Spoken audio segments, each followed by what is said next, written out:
Meanwhile, in an exclusive interview with Silkway, EU High Representative for Foreign Affairs and Security Policy, Kaja Kallas, highlighted her priorities and vision for further developing the partnership with Central Asia, particularly Kazakhstan. The head of European diplomacy also welcomed the ongoing efforts to facilitate the visa process for Kazakh citizens traveling to the EU. Kallas emphasized the strategic nature of EU-Kazakhstan cooperation, stating that it will remain strong now and in the future. She added that her first-ever visit to Kazakhstan aims to deepen the partnership and identify new areas for collaboration.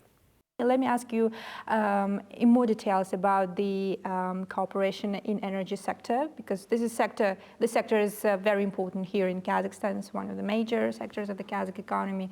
Now Kazakhstan is on its way to make a transition into the green agenda. It has pledged to achieve carbon neutrality by 2060.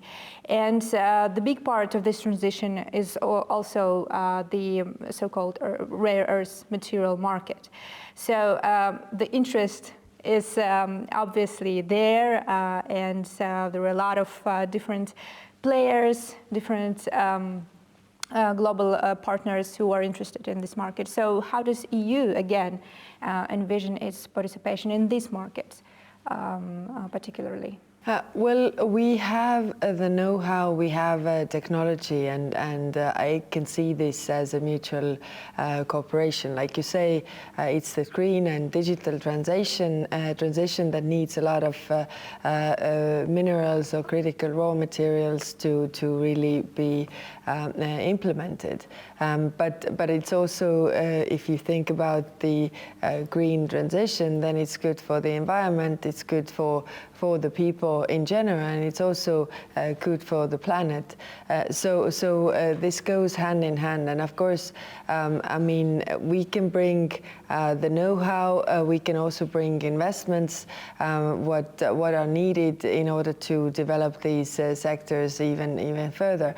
And what comes to energy, then Europe is interested in diversifying its energy portfolio, because in the past we have made a mistake to put all the eggs in one basket. That's why it's good to have more partners to diversify, not only to have different partners, but also to have different sources of energy, renewables, but also different sources, so that they balance out each other.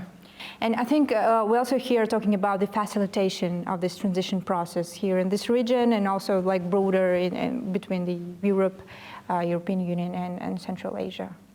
Yes, the facilitation is also very important. Of course, we don't see the green transition as something, in its just for the green transition. We see it as also economic, but also environmental opportunities. So it's opportunities for the people, the jobs that it brings, but also the cleaner environment it brings, and that is very much related also to the better health of people and good benefits. And it also opens up negotiations for the investments, right? Yes, exactly. In the sector. That is also what I'm saying, that economical benefits, so the investments coming in, the jobs created also for the locals, and the prosperity for the local society. Yes, economic dialogue is very important, is vital, because it facilitates process, it opens up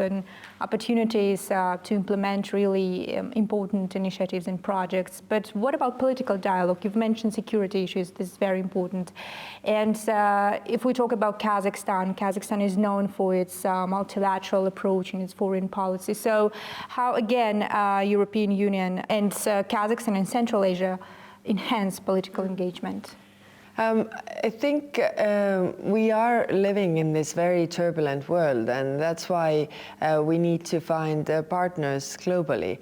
That's why we are also, going in depth and strengthening our relationship with Central Asia.